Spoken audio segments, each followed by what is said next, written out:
सन 1707 में औरंगजेब की मृत्यु के बाद उसके पुत्रों में सत्ता पाने की लड़ाई शुरू हो गई। उसका तीसरा पुत्र आजम खान जबरदस्ती दिल्ली के सिंहासन पर बैठ गया, जबकि औरंगजेब का दूसरा पुत्र बहादुर शाह दिल्ली के तख्त पर बैठना चाहता था। कहते हैं बहादुर शाह अपने पिता के बिल्कुल विपरीत था।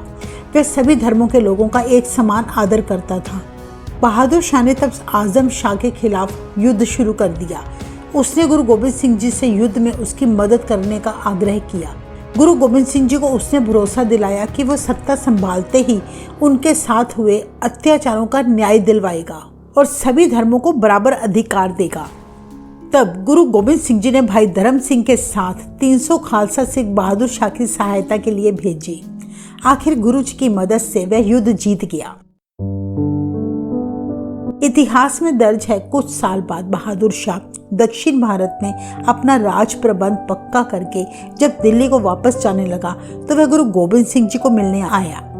बहुत सारे उपहार आगे रखकर उसने गुरु जी को प्रणाम किया और उनके आगे अरदास की कि गुरु जी, आपकी कृपा से इस क्षेत्र में सारे काम मैंने संवार लिए हैं। अब दिल्ली वापस जाने की तैयारी करके आप जी के दर्शन करने आया हूँ। गुरु जी ने उसे सिरोपा देकर आशीर्वाद दिया कि दिल्ली के तख्त का राज सुख तुम्हें जीवन भर प्राप्त होगा। कहते हैं कि बहादुर शाह ने अपने पिता औरंगजेब द्वारा हिंदू और सिखों के खिलाफ बनाए हुए कानूनों को रद्द कर दिया। इस प्रकार उसके सभी धर्मों के लोगों के साथ रिश्ते सुधरने लगे और उसकी गुरु गोबिंद सिंह जी के साथ मित्रता गहरी हो गई। यह मित्रता कई कट्टरपंथी लोगों को रास न आई, जिसमें सबसे कट्टर था सरहंद का नवाब वजीर खां। वह नहीं चाहता था कि हिंदुओं, सिखों और मुसलमानों में भाईचारा बढ़े। हम आपको बताना चाहेंगे कि वजीर खां वही दुष्ट नवाब था जिससे गुरु गोबिंद सिंह जी के दो छोटे साहिबजादे जोरावर सिंह जी और बाबा फतेह सिंह जी को बड़ी बेरहमी से जिंदा ही दीवार में चुनवा दिया था। कहते हैं कि बहादुर शाह से मिलने के कुछ समय बाद गुरुजी नांदेड़ अपनी पत्नी माता साहिब कौर जी के साथ संगत समेत आ गई। वहां रहते हुए गुरुजी के 2 समय दीवान लगा करते। ढेरों ही संगतें अपने सतगुरु जी के दर्शन करके आनंद प्राप्त करती। इनमें से बहुत से श्रद्धालु मुसलमान भी आप जी के दर्शन करने आया करते।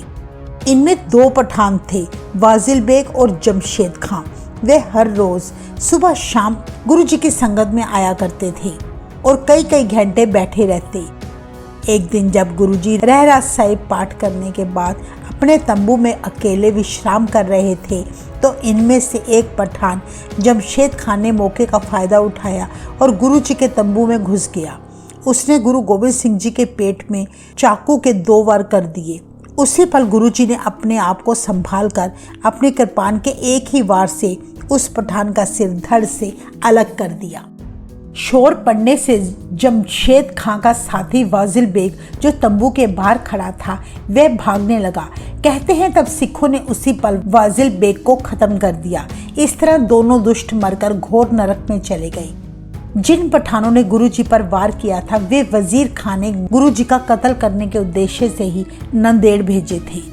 वजीर खां को डर था कि कहीं गुरुजी बहादुर शाह के साथ मिलकर साहिबजादों की शहादत का बदला लेने के लिए मुझे ही न मरवा दे, इसलिए वजीर खां गुरु गोबिंद सिंह जी को मरवा देना चाहता था। दूसरी तरफ जब सिखों ने गुरु गोबिंद सिंह जी के जख्म देखे तो बहुत घबरा गए, लेकिन गुरु गोबिंद सिंह जी ने सिखों को हौसला देते हुए कहा, तुम चिंता न करो, अकाल पुरख का भाना अटल है, बदल नहीं सकता। सिखों ने एक हकीम को बुलाकर टांके लगवाई और मरहम पट्टी कर दी। उस हकीम ने सख्त हिदायत दी कि अगर गुरुजी आप पूरा ध्यान करेंगे तभी जख्म ठीक होने की संभावना है। जख्मों से काफी खून बहने के कारण गुरुजी काफी कमजोर हो गए थे, जिस कारण एक बड़े वैद्य को बुलाकर काफी देखभाल की गई।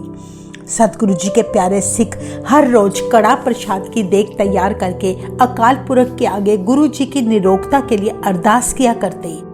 कुछ ही दिनों में गुरु जी के घाव भरने लगे। गुरु जी पहले से अच्छा महसूस करने लगे। उनकी कुशलता की खबर सुनकर दूर दूर से श्रद्धालु उनके दर्शनों के लिए आने लगे। एक दिन जब गुरुजी धनुष की कमान खींचने लगे तो ज्यादा जोर लगने के कारण उनके टांके खुल गए और उनके शरीर में सूजन हो गई। हर तरह की दवा दारू की गई पर जख्म दिनों दिन खराब होता गया। अंतर्यामी गुरुजी जान चुके थे कि अब उनका अंतिम समय निकट आ चुका है।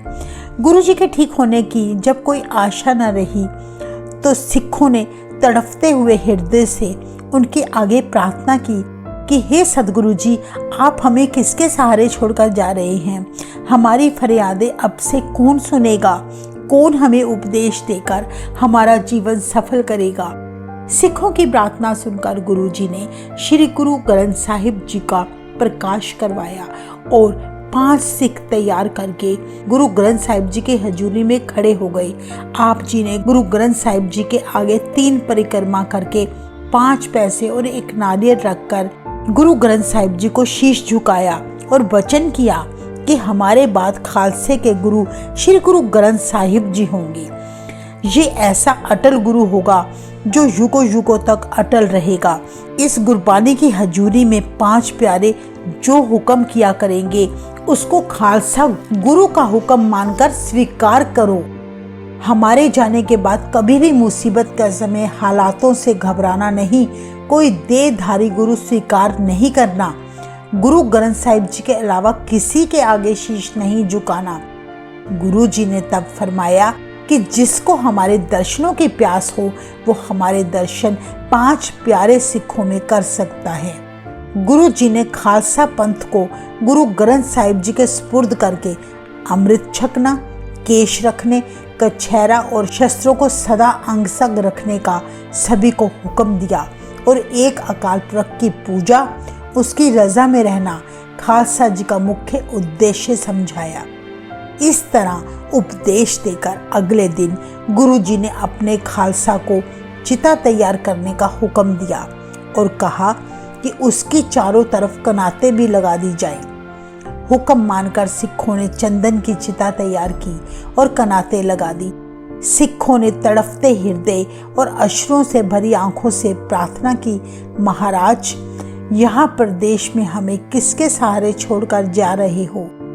सिखों की यह प्रार्थना सुनकर जब गुरुजी ने देखा कि सिख उनके बैकुंठ गमन की तैयारी सुनकर बहुत शोक में चले गए हैं तो सबको एक साथ बिठाकर गुरुजी ने बड़े प्रेम पूर्वक कहा, हे प्यारे सिखों, ईश्वर की मर्यादा अनुसार यह अस्थूल शरीर मिलते और बिछड़ते रहते हैं। इस शरीर का प्यार कभी नहीं निभता। श्री गुरु ग्रंथ साहिब जी की बानी हमारा हृदय है। रात दिन इसके साथ मिलकर हरि प्रभु के गुणों में अपने मन को जोड़कर रखना। गुरु गोबिंद सिंह जी चौंकड़ा मारकर अपने पास बैठे हुए सिखों को इस तरह उपदेशमयी वचन देकर धैर्य दे रहे थे तथा दोनों हाथों से अपनी नाभि तक लंबी दाढ़ी संवार रहे थे। आप जी की सुंदर दाढ़ी नीचे से 2 भागों में बंटी हुई थी और बीच में कोई कोई सफेद बाल आया हुआ था। दाढ़ी को संवार कर फिर आप जी ने अपनी दोनों मूंछों पर हाथ फेरकर उनको तैयार किया। इस तरह उपदेश देकर जब आधी रात बीत गई तो गुरु जी ने जपजी साहिब का पाठ किया, अरदास की, फिर मखमल का कमर कस्सा कस के उसमें कृपाण बांध ली, कंधे पर धनुष और हाथ में बंदूक पकड़ ली। इसके बाद गुरु जी ने घोड़ों के सेवादार को आज्ञा दी कि तबेले में सभी घोड़े बढ़िया वस्त्र पहनाकर तैयार किए जाएं। फिर गुरुजी संगतों को दर्शन देने के लिए तंबू से बाहर आ खड़े हुए। कहा जाता है कि गुरु गोबिंद सिंह जी सबको शरीर के कारण तो नजर आ रहे थे पर चरण छूने वालों को गुरु जी के शरीर का स्पर्श अनुभव नहीं हो रहा था। इस चमत्कार को देखकर संगतें बहुत हैरान हो गई। संगत को दीदार देकर गुरुजी चंदन की चिता की तरफ चल पड़े। चिता के चारों ओर तंबू लगे हुए थे। गुरुजी ने सारी संगत को तब हुक्म दिया कि जब हम चिता में बैठेंगे आप चिता को अग्नि देकर तंबू से बाहर चले जाना। यह वचन करके गुरुजी चिता के पास पहुंच गए और अपने शस्त्रों सहित तैयार होकर चिता पर बैठ गए। उन्होंने सिखों को आज्ञा दी कि अब आप सब अपने अपने घरों को चले जाएं। यहाँ केवल जत्थेदार संतोख सिंह हमारे स्थान की सेवा करने के लिए रुक जाए। संतोख सिंह को वचन किया कि हमारे स्थान पर जो भी धन आएगा उससे लंगर ही चलाना। इसके बाद सब सिख संतों ने चिता की परिक्रमा करके गुरु जी को नमस्कार की और चिता को अग्नि देकर तंबू से बाहर आ गई। कहा जाता है कि तंबू के बाहर चारों तरफ बेअंत दियों मशालों की रोशनी थी जो दिन जैसी प्रतीत हो रही थी। इस प्रकार सतगुरु जी सचखंड जा विराजे, परंतु जो सिख संगतें तंबू से बाहर बैठी थी आप जी के महान गुणों को याद करके नेत्रों से जल बहा रही थी और आप जी के स्वरूप का ध्यान करके अपने मन को धैर्य दे रही थी। कहते हैं कि अगले दिन जब सिखों ने तंबू खोलकर गुरु जी की चिता की राख इकट्ठी करके देखी तो वे यह देखकर हैरान रह गए कि गुरु जी का वहां कोई भी शस्त्र ना निकला जो कि गुरु जी पहनकर चिता पर बैठे थे। इस बात से सिखों को यकीन हो गया था कि गुरु जी शरीर सहित ही सचखंड को पधारे हैं। गुरु गोबिंद सिंह जी को अपने अंत समय पूरा विश्वास था कि वे अपने सारे काम पूरे करके जा रहे हैं और खालसा इस काबिल है कि उनकी गैर हाजिरी में भी कौम की अगुवाई कर सकता है। जिस फर्ज के लिए निरंकार प्रभु ने गुरु जी को भेजा था वह उन्होंने संपूर्ण किया, चाहे इस मकसद की पूर्ति के लिए उन्हें ढेरों कष्ट ही क्यों न सहने पड़े। अंत समय गुरु जी प्रसन्न थे, उनके चेहरे पर कोई उदासी का भाव नहीं था। वाहेगुरु कृपा करे और हम सभी गुरु जी के दिखाए रास्ते पर चलें और गुरबानी से जुड़े। वाहेगुरु जी का खालसा, वाहेगुरु जी की फतेह।